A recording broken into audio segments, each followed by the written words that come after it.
کافروں سے؟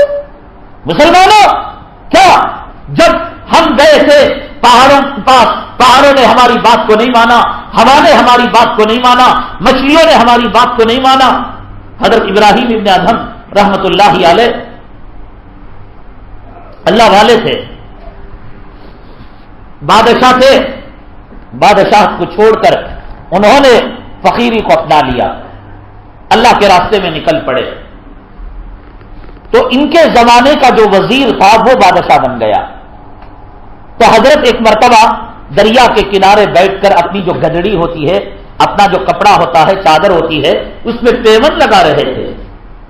اب یہ دنیا کی ریت ہے صاحب، جو حق پر چلتا ہے اس کو تانے دیے جاتے ہیں۔ کیا یہ عمر میں داڑھی رکھ لیا تو؟ تیری عمر ہی کیا داڑھی رکھنے کی؟ کون؟ اسرائیل نہیں بولتا، امریکہ نہیں بولتا، برطانیہ نہیں، بولنے والا کون؟ مسلمان ماں باپ۔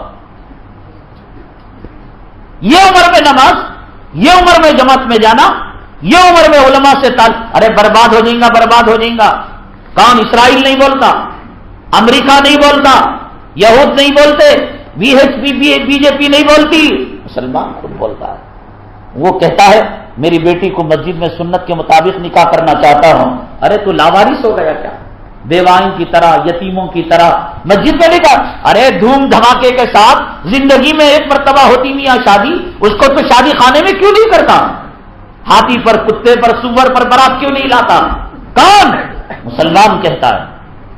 مسلمانوں حق پر چلو گے، سب سے پہلے اپنے گھرانے کا سامنا کرنا پڑے گا، اپنے خاندان کا سامنا کرنا پڑے گا، اپنے قبیلے کا، اپنے معاشرے کا، اپنے ملک کا۔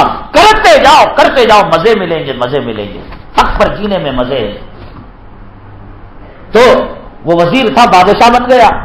اس نے حضرت ابراہیم ابن ادھم رحمۃ اللہ علیہ کو تانا دیا۔ اللہ اکبر، کیا ہوگی ابراہیم تیری حالت؟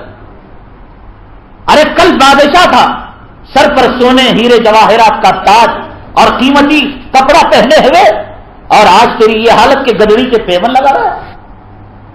یاد رکھو مسلمانوں، یاد رکھو، یہ ممبر پر کھڑے ہونے والے، یہ محرابوں میں کھڑے ہونے والے، یہ نبی کے جانشین، یہ نبی کے وارث، یہ نبی کے خلیفہ، تم کو ان کی سائیکل نظر آتی ہوگی، تم کو ان کے پیون لگے کپڑے اور سادہ زندگی نظر آتی ہوگی۔ حضرت سفیان ثوری رحمت اللہ علیہ نے فرمایا انہی لوگوں کے بارے میں کہ اللہ نے ان کو اتنا سکون اور اتنی راحت اور اتنی بڑی دولت اور اتنے بڑے انعام سے نوازا ہے کہ وقت کے سلاطین اور بادشاہوں کو پتا چل جائے، فوج لے کر ان پر حملہ کریں گے۔ تم نہیں جانتے اس سینے میں قرآن ہے، اس قرآن کی کتنی برکتیں ہیں، اس جسم پر اسلامی لباس ہے مجاہدوں کا، اس لباس کی کتنی کرامتیں ہیں، اس چہرے پر نبی کی سنت ہے، اس سنت کی کتنی برکتیں ہیں۔ مسلمانوں تم نہیں جانتے، تمہیں ٹی وی کی قدر و قیمت، ایل سی ڈی کی قدر و قیمت، رنڈیوں کے کپڑوں کی قدر و قیمت، بلڈنگوں کی، عمارتوں کی اور تاج محل اور لال قلعے کی قدر و قیمت ہے۔ مجھے بتاؤ ایک بات بتاؤ، اللہ کو اپنے نبی سے محبت تھی نہیں تھی؟ ہے نا؟ بے شک محبت تھی۔ اللہ، یہ جو داڑھی ہے یہ نبی کی سنت ہے نہیں؟ تو اللہ تبارک تعالیٰ اگر خدا نہ کرے میں آپ کے اس علاقے میں مسافر ہوں، مہمان ہوں، میں ایک آپ کو قیمتی تحفہ دے کر جا رہا ہوں، دیکھو قدم نہ ہٹانا اور مرتے دم تک یہ ذلیل اور برا کام نہ کرنا۔ اور اگر بیوی کہے کہ نا جی میں نہیں مانتی، بیوی کو چھوڑ دو، بیوی ملے گی، پیغمبر نہیں ملیں گے۔ اولاد کہے گی ہم گھر سے نکال دیں گے، بھیک مانگ کر کھا لینا، اولاد مل جائے گی کسی اور سے بیاہ کر لیں گے، محمد کا پیارا سایہ نہیں ملے گا صلی اللہ علیہ وسلم۔ اللہ تبارک تعالیٰ نبی کے کسی جسم کے حصے کو کیا جہنم میں داخل کریں گے؟ ہرگز نہیں کریں گے۔ اگر ہم سے گناہ ہو گیا، ہم سے غلطی ہو گئی، ایسا تو نہیں ہوگا کہ بھئی ہمارے گلے کو کاٹ کر یہ چہرہ الگ کر دیا کہ بھئی یہاں داڑھی ہے اور نبی کی سنت ہے، چلو دھڑ کو داخل کر دے۔ یہ اللہ کی شان رحمت سے بعید ہے۔ اگر گناہ کیا ہم نے، اگر ہم جہنم کے مستحق بھی ہو گئے، یہ لکھ کر رکھ لو، یہ نبی کی سنت کے صدقے میں اللہ ہمیں جہنم کی آگ سے بچا لے گا۔ مرتے مر جاؤ گے انگریز کے زیر ناک شرمگاہ کے نکالے ہوئے جھوٹے بلیٹ سے نبی کی سنت کو ذبح نہیں کرو گے انشاءاللہ۔ ہاں، جتنے داڑھی نکالے ہوئے ہیں یہ نبی کی سنت ہے۔ آسمان کے فرشتے کہتے ہیں سبحان من زین الرجال باللہا، پاک ہے وہ ذات جس نے مردوں کو داڑھی سے مزین کیا، اور تم داڑھی کٹا کر فرشتوں کو تھوکتے ہو اور کہتے ہو ارے تو کہتا ہے داڑھی سے مزین کیا، میں نے اتنا چہرہ چکنا بنایا کہ کتا سور بھی پیشاب کرے تو پھسل کر گر جاتا ہے۔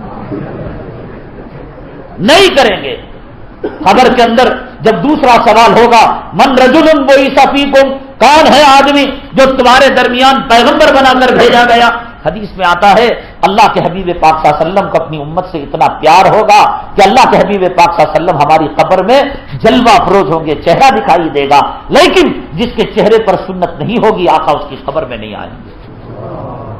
حوض کوثر میں حضرت ابراہیم کے سامنے آزر جہنم میں جائے گا، حضرت لوط کے سامنے ان کی بیوی جہنم کے اندر جائے گی، حضرت نوح کے سامنے ان کا بیٹا جہنم میں جائے گا۔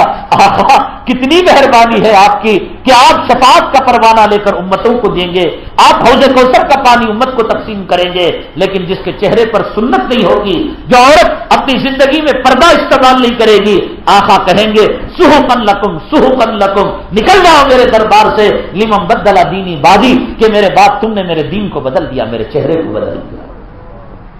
تمہارا باپ دے گا پانی، شفاعت کا پروانہ تمہارا پیر و مرشد دے گا، میرے آقا اگر ٹکرا دیں گے۔ آتی ہیں پریشانیاں، حق کے راستے میں پریشانیاں آتی ہیں۔